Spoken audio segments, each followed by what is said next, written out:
Welcome to Hipsville radio station. You are listening to the News Hour with Lizzie Mckeone, brought to you by the Labeouf Foundation, bringing hipsters together.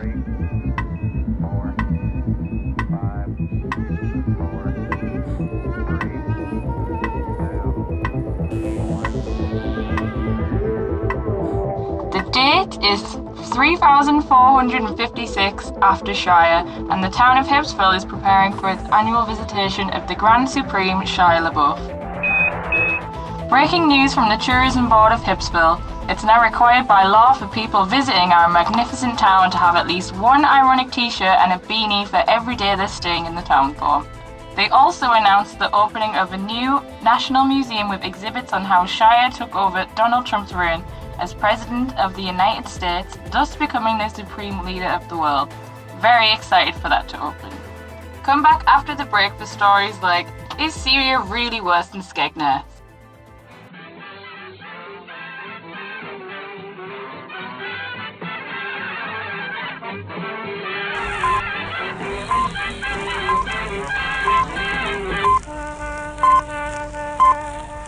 Welcome back to the News Hour with Lizzie Mckeone. One of our top stories this week is cannibalism really as edgy as we thought? We here at News Hour took to the edgy streets of Hipsville to find out more. Many people said there's no point in doing anything if it's not edgy. The government have made human meat an obligatory part of a balanced diet. The more violently someone died, the more medicinal value in their body part. But how are we going to do this if it isn't edgy? We spoke to expert Dr. Courtney Love, who says cannibalism is, in a sense, a normal response in extreme conditions. But the vast majority of people said that they are so addicted to eating human flesh they're unsure if they can quit. We're sure that here in Hipsville we'll be running many support groups to aid in the quitting of cannibalism to save anyone from no longer being edgy. One man even had this to say: "When I first started eating humans, I hated it. I only did it to be ironic and edgy. I felt so much better when others started eating human flesh too. But then I started to like it. I even ate my girlfriend."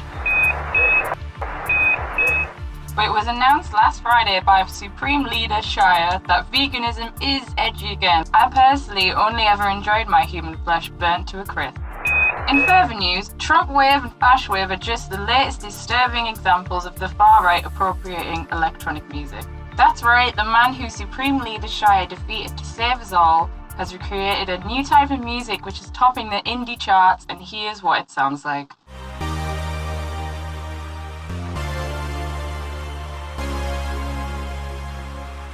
We will have so much winning if I get elected that you may get bored with winning. Believe me. I agree. You'll never get bored with winning. We never get bored.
Supreme Leader Shia has been trying to get rid of this music from all radio stations around the world.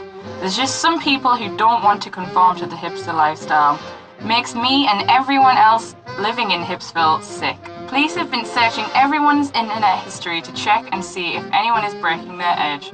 Please remember, if you stop conforming to being edgy, you will get jail time. Just bear with us while we have another break. News stories coming up. Is there a secret Nazi UFO base in Antarctica?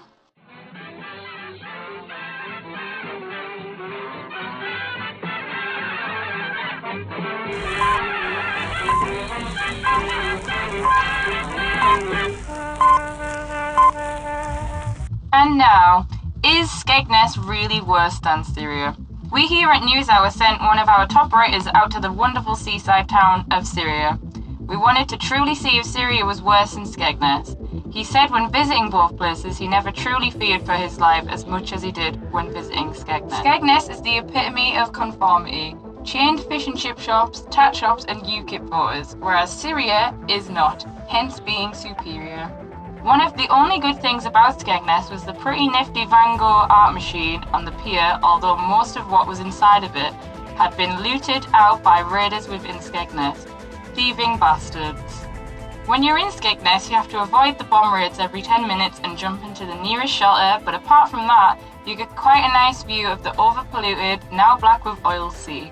The adverts for Skegness and Butlins were colourful and enticing. Yet again, so was Auschwitz. Skegness is a regeneration happening, but it's a result of violent civil war and terrorism. It would seem the last remaining non-conformist hipsters are living in the barren wasteland that is Skegness. Skegness is constantly on fire. One thing he noticed is that it has this edgy arcade, one he had never came across in his life. In fact, he says the emptiness of this particular arcade is one of the things an out-of-season seaside town has in its favour.